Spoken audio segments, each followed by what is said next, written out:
Hello, I'm Martin Smith and this is your UFX Markets Week in Review. Today we'll cover some of the major events of the past week and discuss how they impact the global currency markets.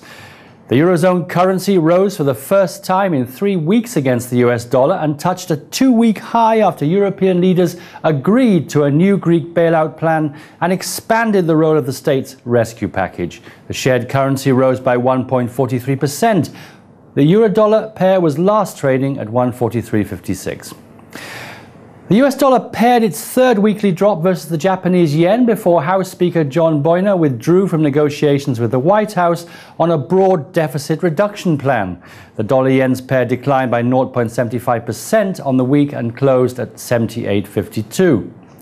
The Canadian dollar rose, reaching the strongest level against the greenback in more than 3 years as investors took statements made by the Bank of Canada to mean the central bank may become more insistent with interest rate increases.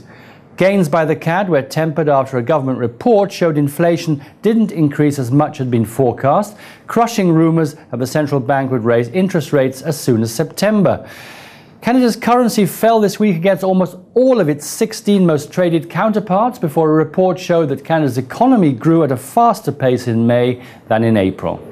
The Canadian dollar declined versus the US dollar, falling 0.56% to close at 0.9476. The pound sterling took a break on Friday, retreating from a 5-week high against the US dollar, but was fast on track for its best weekly performance since last May as investors approved a Euro-region deal on Greece. The pound-dollar pair ran into steady profit-taking at higher levels and was last trading against the US dollar at 162.97. It gained 1.03% this week. In commodities, crude oil climbed to a 6-week gain on confidence that the US will increase its debt ceiling and as Eurozone leaders work to convince investors that plans to contain the debt crisis will be sufficient.